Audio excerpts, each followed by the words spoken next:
moment ago, we're talking about toxic guilt and healthy guilt. And we'll go into that a little more in detail later, but just hold in your mind the fact that guilt doesn't necessarily have to be the villain.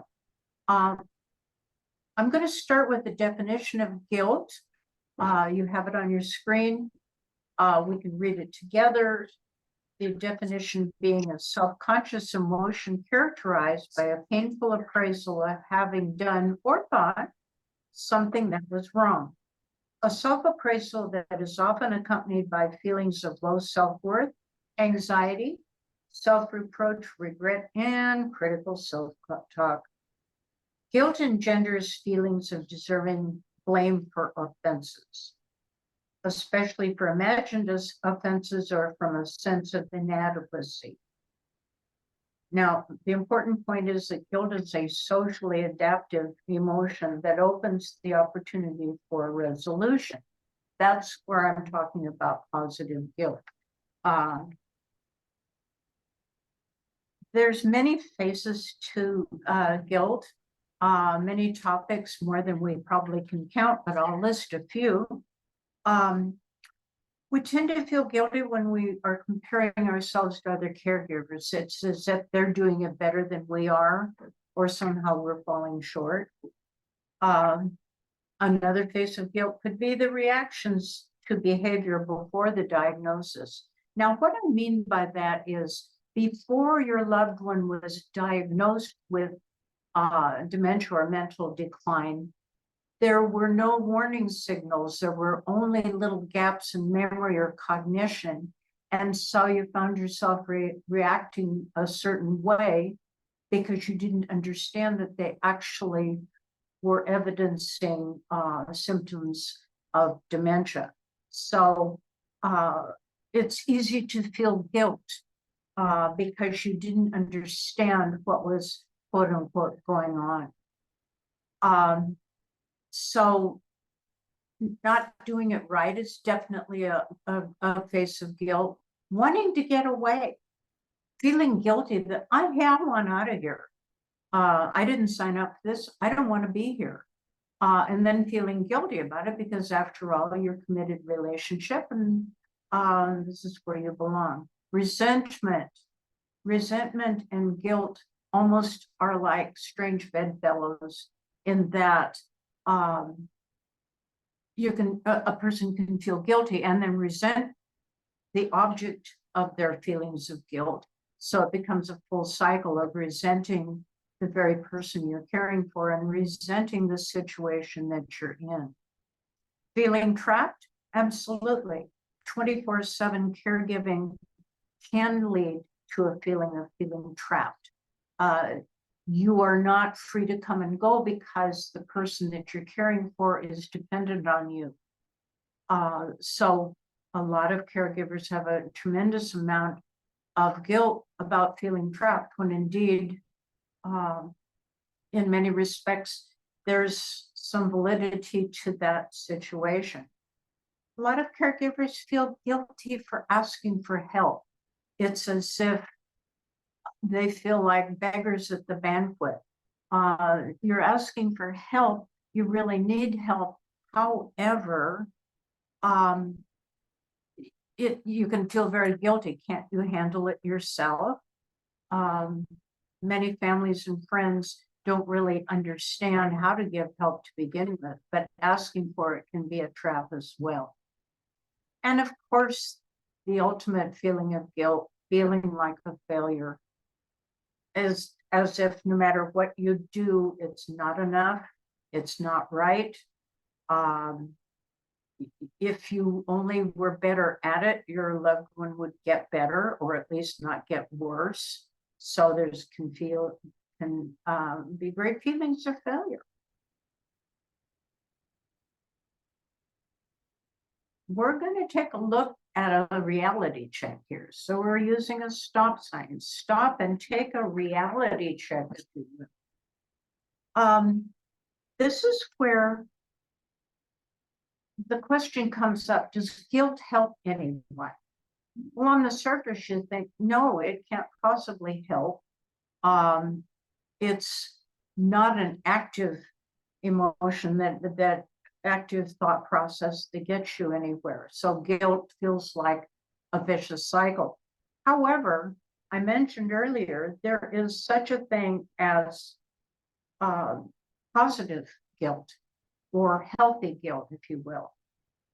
We certainly know that the toxic side of guilt can contaminate us and our situation.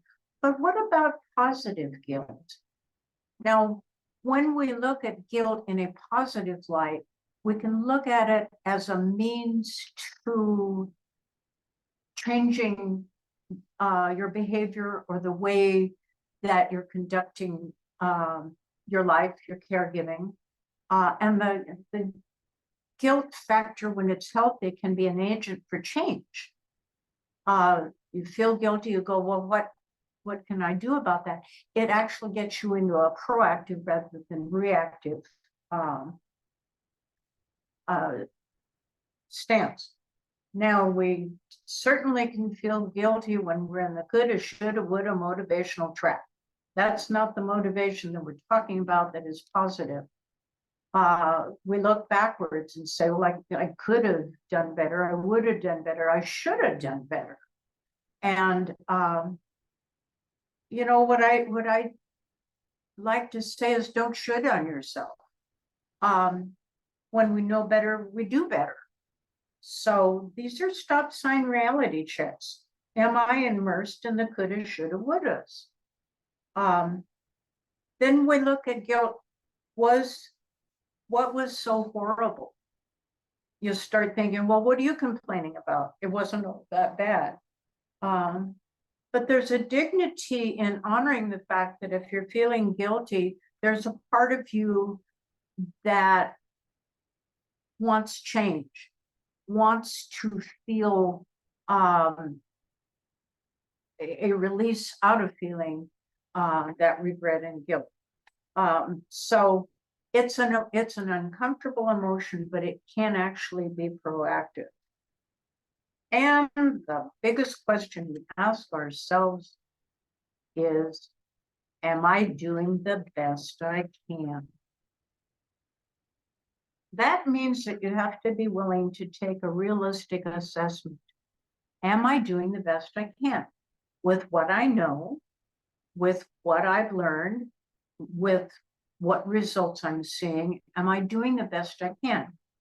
Typically, we are the hardest on ourselves that we would ever be on anyone else.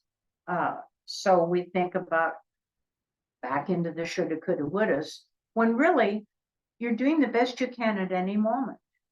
And remembering that when I know better, I do better. So we open the door to an ability to have flexibility. Let's take a look at the tips to ward off guilt. What do we have at the top? Stay real. If you're to thine own, as Shakespeare said, to thine own self be true. If you, in looking at yourself and your caregiving responsibilities, are you being real? Are you being genuine? Make the effort and make the intention to be real with your caregiving activities and intentions. And you do that by focusing what you can do. It's very much the 12-step approach. Change what you can, accept what you can't, and the wisdom to know the difference. So focus on what you can do. A lot of times guilt is engendered because we are overestimating what we actually can do. There are many times when realistically you can't do the things that you should, and you're shooting on yourself again at that point. It's not wise to fight guilt. It comes up, it gets our attention, we take a realistic view of it, Can I change this? If not, can I accept it? Am I willing to try to accept it? And here below is my favorite phrase, don't should on yourself. When we should ourselves into a corner, the guilt morphs a lot of times into resentment, because in our heart of hearts, there's a part of us knows we are doing the best we can, based on what we know at that moment. Very important to embrace flexibility. Can you roll with the punches? Can you be flexible and see that the plans that you made aren't going to work today, or your care receiver is not in the best of spaces today? Can we be flexible? Flexibility allows for looking at possibilities outside of what you'd planned. Guilt can be very inflexible. When we're immersed in guilt, we don't feel very flexible about other resolutions and other possibilities. Above all, forgive yourself. Good grief. You're doing the best you can in the time that you have. And when you know better, you do better. It is imperative to forgive yourself. You are doing the best you can because you're showing up. And that is, what 9/10 of effectiveness is showing up. We look at practice of self-respect, not self-incrimination. Oftentimes, our thought processes punish us in ways that we would never speak or think of another person. Somehow, there can be a tendency, I guess, to incriminate yourself, to make yourself behave, or just judging, self-judgment. That gets in the way of self-respect. I so encourage going back to an awareness that you're doing the best you can. I think the next point, recognizing grief within guilt.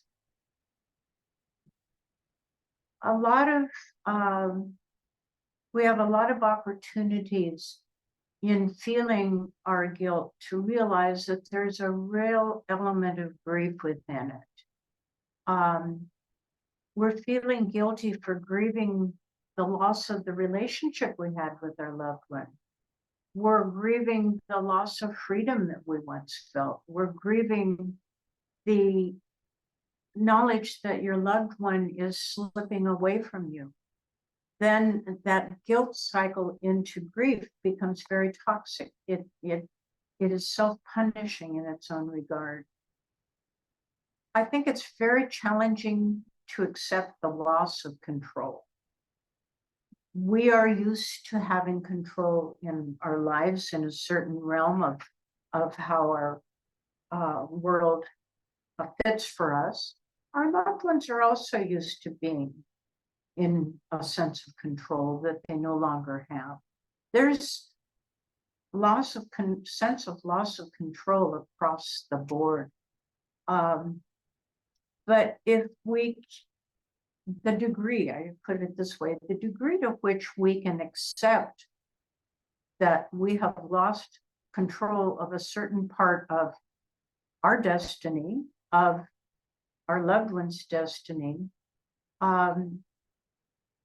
loosening that sense of control really also is an opportunity to let go of some of the guilt attached to not being in control.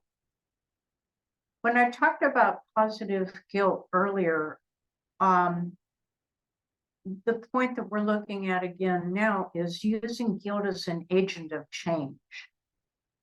If we do something or say something, or even think something that is counter to the well-being for ourselves or our loved one, we can immediately have the guilt rise up. When you know you better, you do better is really almost needing to be tattooed inside our head a bit, if you will, because when you know better, you do better.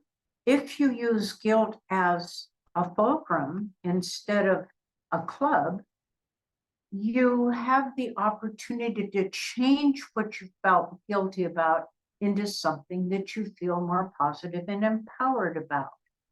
So there is a useful element to guilt if it propels us to look at making changes that the guilt rose up out of.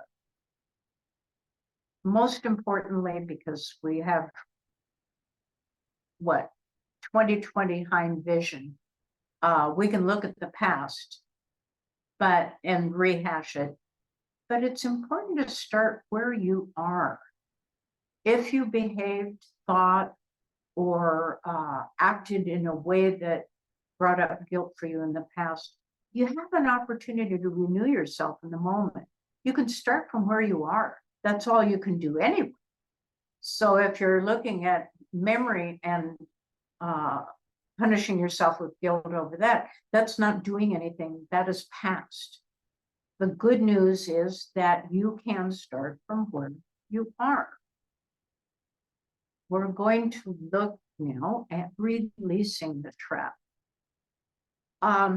The best way to change any behavior, any outlook, any circumstance in our lives is first to acknowledge. And in this case, acknowledging that guilt does exist. Burying it or trying to rationalize it or any number of ways to manipulate it so that guilt isn't being felt. It's important to acknowledge it. Hey, it's like when you spill something. When you spill something and say, hey, I spilled it, it gives you an opportunity to clean it up. So acknowledging that guilt exists gives you an opportunity to clean it up. And that entails examining the reason for the guilt. Is that realistic? Is it fantasy? Is it a means to incriminate and be down on yourself over something that maybe wasn't all that serious, but you've made it so with a sense of guilt? It's an important. So acknowledging and examining gives you an opportunity to have a clear view of the guilt itself. When you have done that, you find that when there's an opportunity to make an amends, do so. And what does that mean? Well, apologizing is a really great thing. Gestures of reparation, flowers, candy, what? You're making an amends. You're saying, what I did is not my best look. I want to start from here, and I want to feel whole again. We don't feel whole when we are trapped in guilt because we don't think that it's I did a bad thing. We think I am a bad thing, and the shame that is attached to the guilt just contaminates it all the more. So that's why I recommend keeping a journal. Now, when I say keeping a journal, it's different than a diary. A lot of people use journaling on a regular basis. The way that I'm referring to it is a journal of what happened in your day, how you felt about it, journaling events, journaling feelings, journaling your guilt and resentments. Journaling, in other words, getting out of the brain and onto the page can be very therapeutic. You're looking at being able to come back to it 6 months, a year later and say, wow, that was a rough time. And look what I learned from it, or look how I do it differently now. that journal is kind of like a testament of the challenges you went through, the challenges that you triumphed, the challenges that got the better of you for a while. But it's a testimony to where you've been and an acknowledgement that this is the hardest job you'll ever have. This is it. This is the hardest job you'll ever have. A journal is a testimony to that. It is important to also identify and accept what your needs may be. We have a lot of needs that we put on the back burner as caregivers because our primary focus and our primary duty, task is taking care of our loved one and making sure they're comfortable, making sure that everything is going as well as possible and the quality of their lives is as good as possibly can be. You have needs, and often we put a lid on those needs, which then we can feel guilty to ourselves. We can feel guilty that we've let ourselves down. Stating, accepting your needs, putting them in the journal. Of course you have needs. Of course you're angry right now. Of course you're disappointed right now. Of course you feel trapped right now. Well, give it the dignity of putting it in a journal as an acceptance that you have needs. And if they can't be immediately met, acknowledge them and accept that they are valid and that they don't have to be justified. They don't have to be justified. If you have a need, you have a need. Now, when we look at establishing boundaries, that's an interesting one when we're dealing with family and friends who don't understand caregiving. They don't understand the tasks. They don't understand where you're coming from. They don't understand where your loved one is coming from. They can offer you a heck of a lot of advice because, hey, they're not with it 24/7. And so they may expect you to perform certain tasks or be available at certain times when that isn't possible. We feel guilty when we are up against that. We feel like we should be there for everyone and so forth and so on, and we can't be. And so it's important to remember that no is a complete sentence. If someone asks something of you, you cannot supply. No seals the deal. You do not have to explain or justify the fact that you only have so much energy, so much time, and so much availability emotionally and physically. The biggie one, and one of the most challenging, is eliminating self-talk. If we were to examine our thoughts on a given day and hear how many times we say, that was stupid. Oh, you never do it right. Oh, what's the matter with you? Oh, stop it. Now there you go again. Those negative self-talk is constant. And we have to train ourselves, and it takes time and effort and intention to realize that that's the background noise going on. And it, I have a wonderful book at home called Don't Believe Everything You Think. Certainly the negative self-talk falls into that category.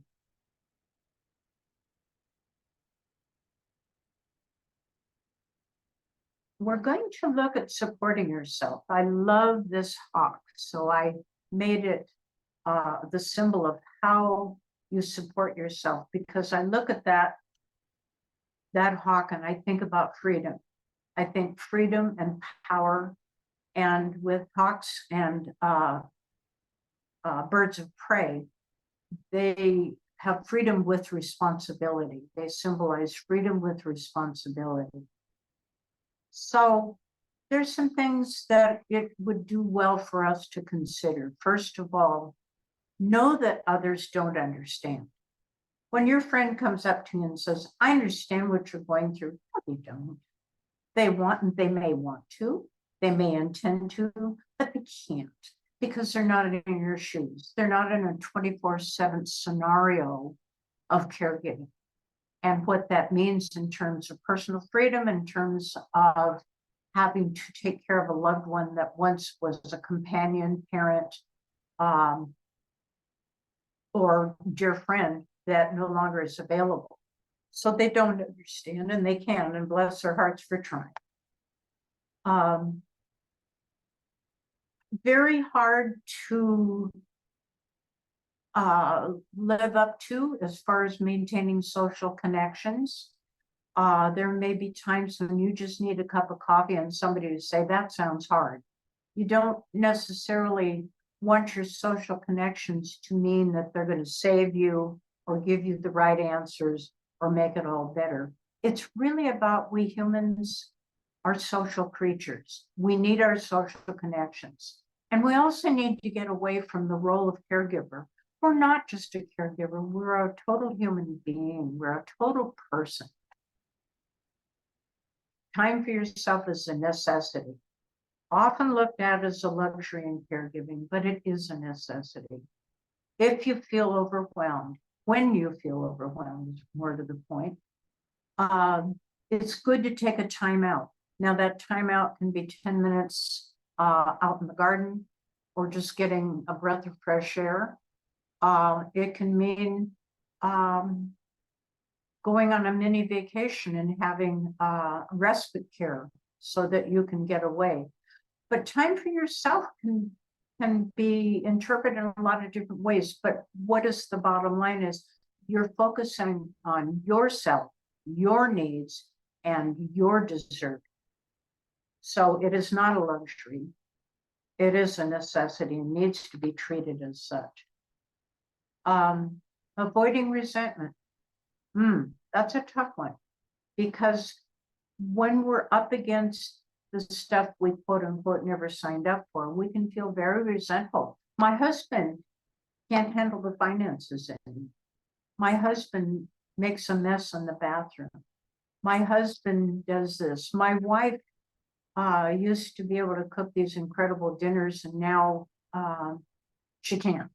Roles have been reversed. Parent becomes child, child becomes parent, spouse becomes caretaker. The roles get changed.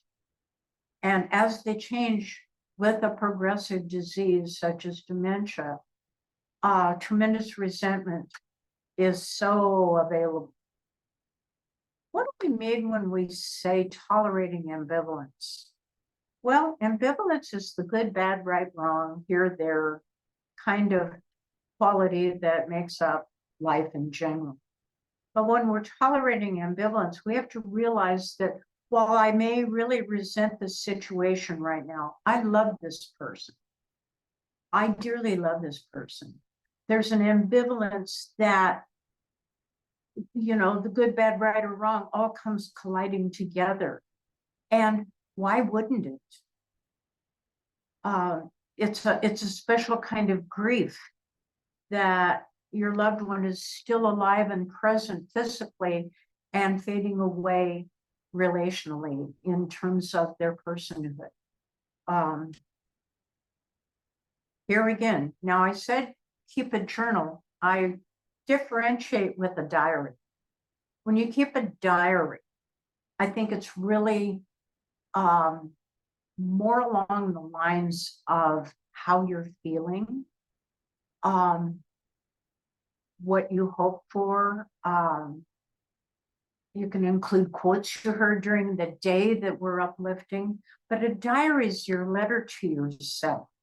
It is a form of self-communication that if you're keeping a diary the way that I'm talking of, it's self-supporting. It's, you know, I imagine a diary where we say, I felt like crying today, and boy, isn't that the truth, you know, and, you know, I am trying my best. Diaries are an opportunity to support yourself in writing. And here again, Les, with a journal, looking back on 6 months or a year and honoring that person that you are and what you were encountering and living with in your caregiving capacity. It's an opportunity to have compassion for yourself by hearing your own voice. How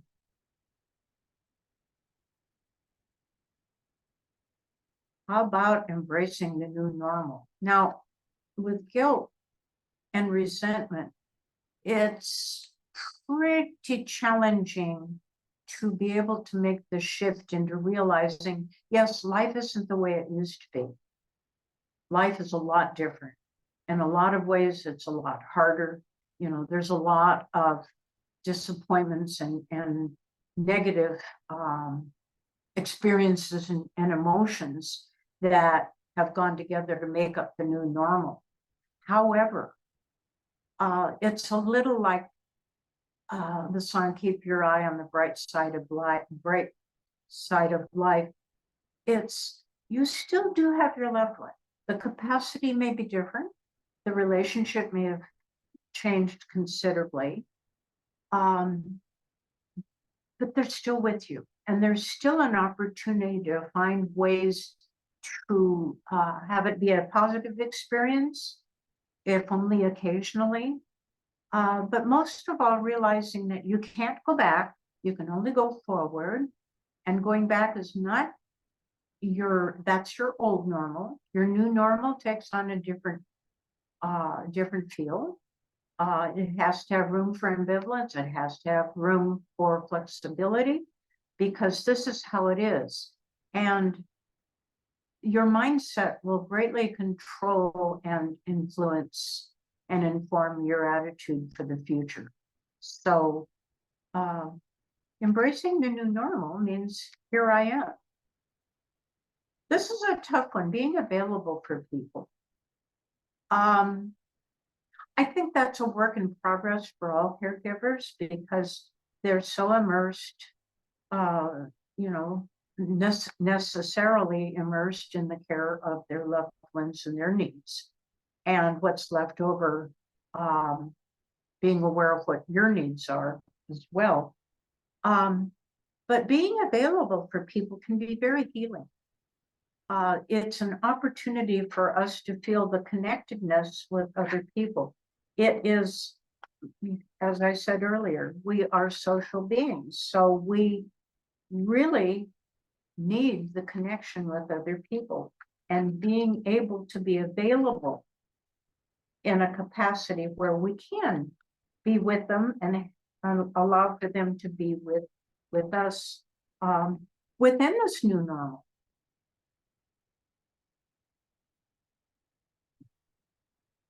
Of course, there is a bottom line, and certainly I support and literally support groups. Getting with people who walk the walk, people who know what you're going through, their own respective positions, but people who get you.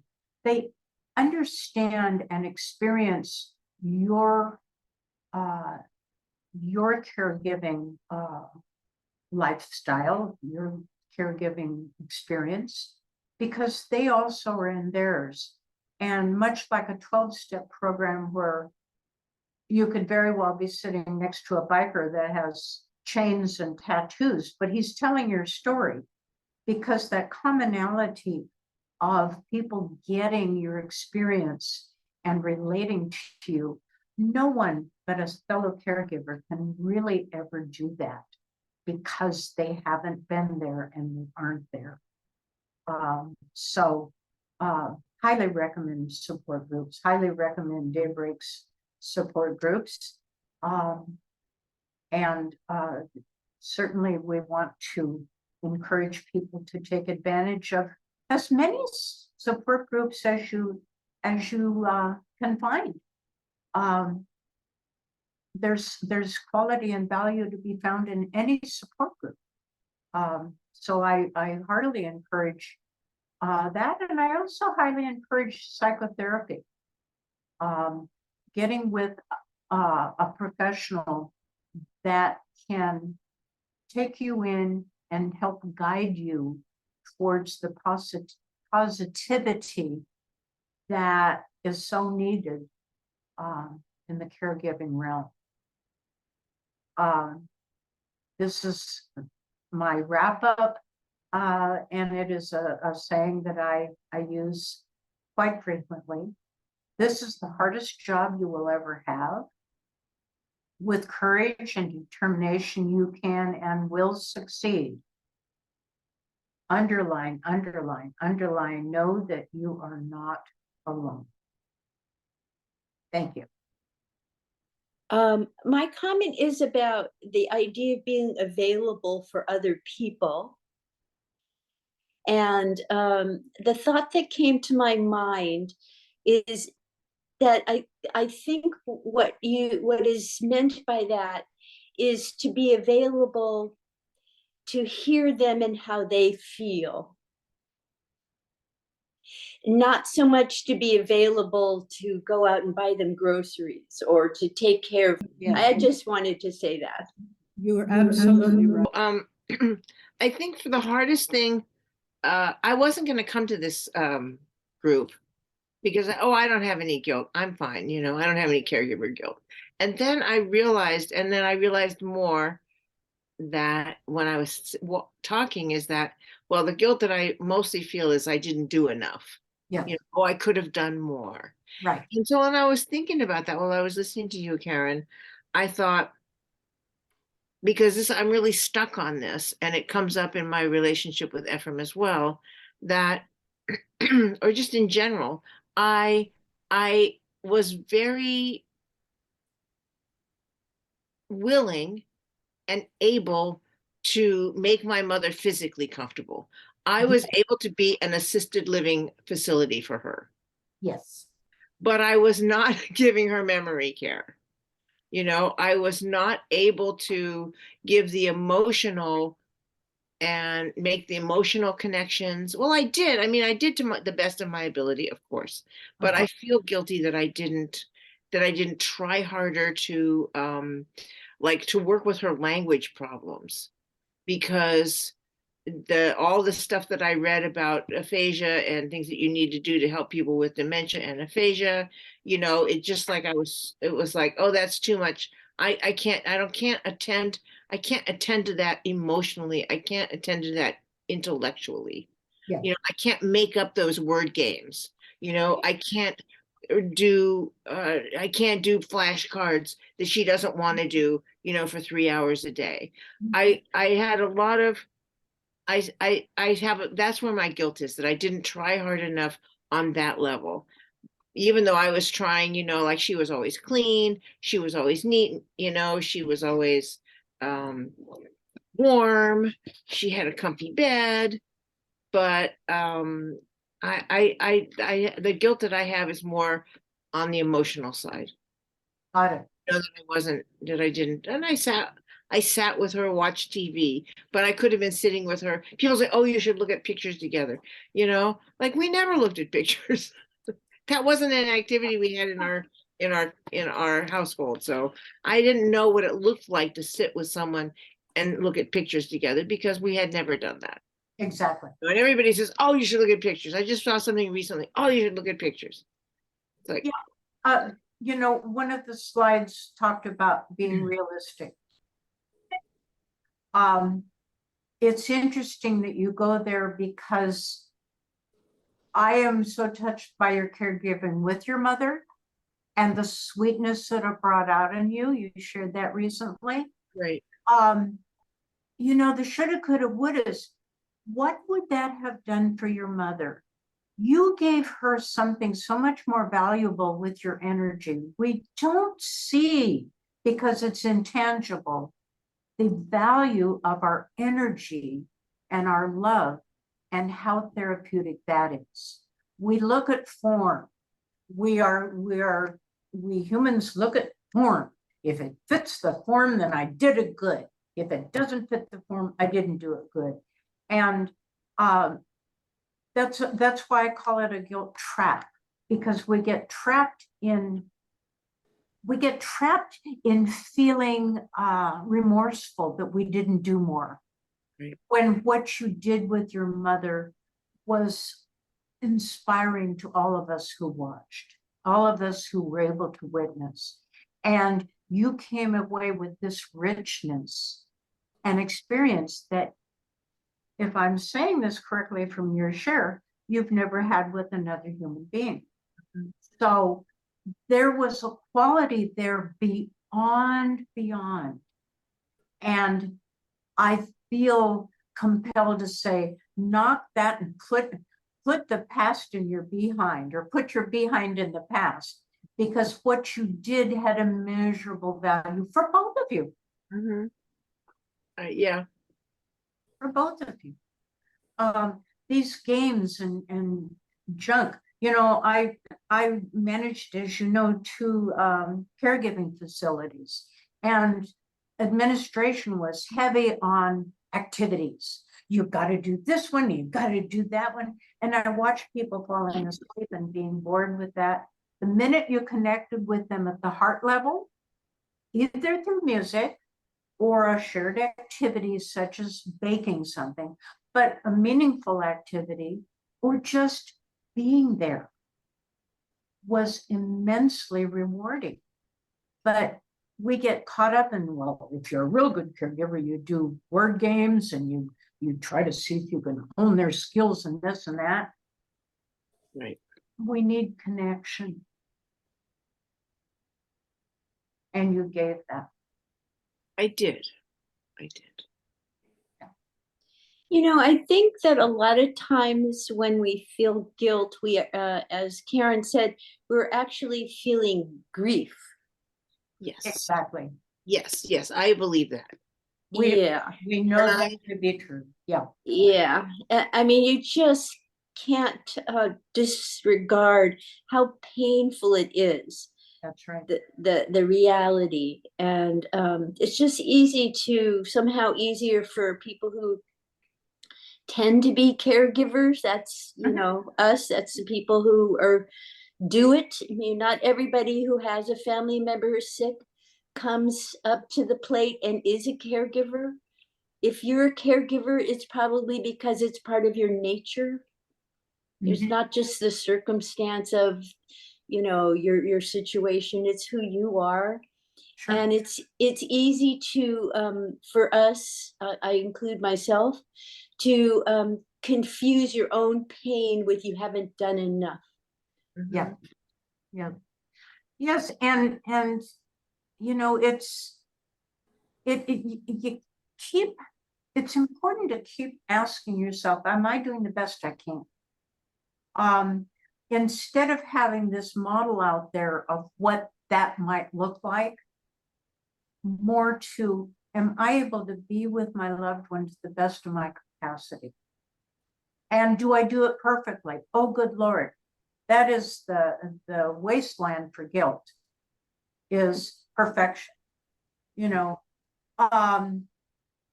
Sometimes letting your loved one not take a bath or a shower on their given day to have a shower can be a gift. It's amazing when you look at the task versus the caring, the task versus the connection.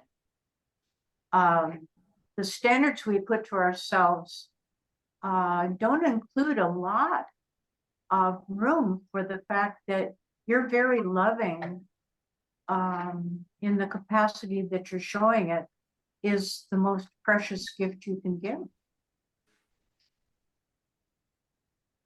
Serena, I'm interested to hear from you if you had anything to share.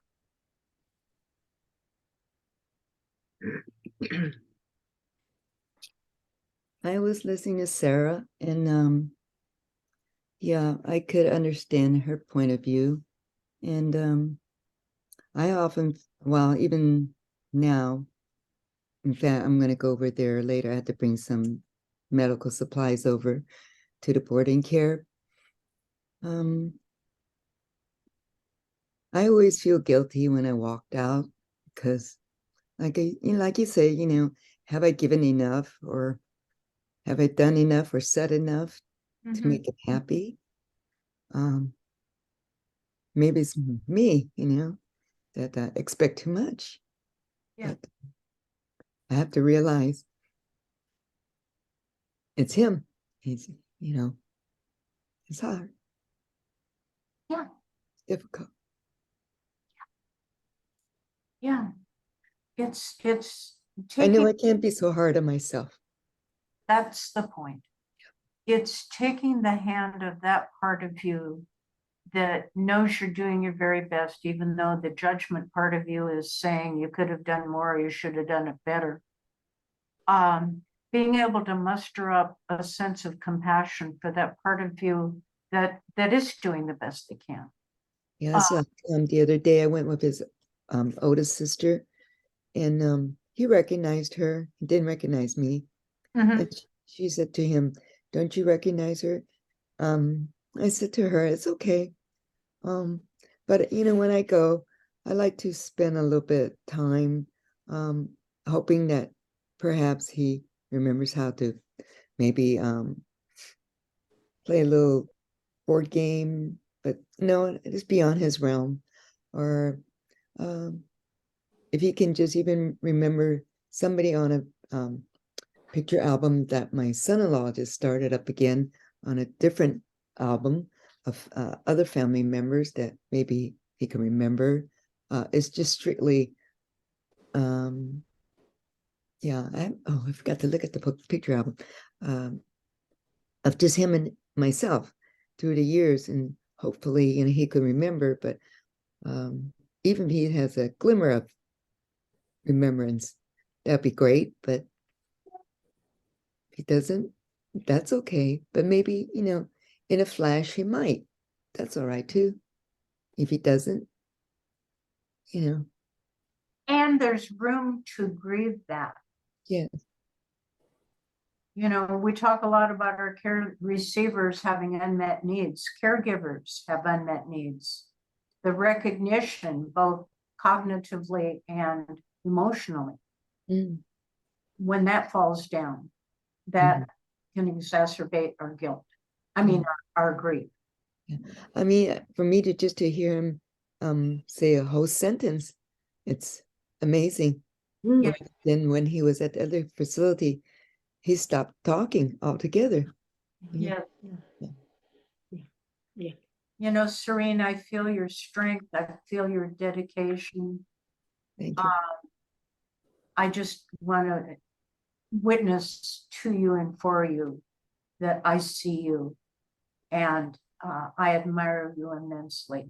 I know the journey you've been on and the journey you're on. Yeah, I have my crying spells every day, but it's okay. Yes, of course. I'm so glad that you came, and I'm so glad you're part of our group. Thank you. Any parting thoughts or any parting thoughts or shares that anyone has before we stop for today?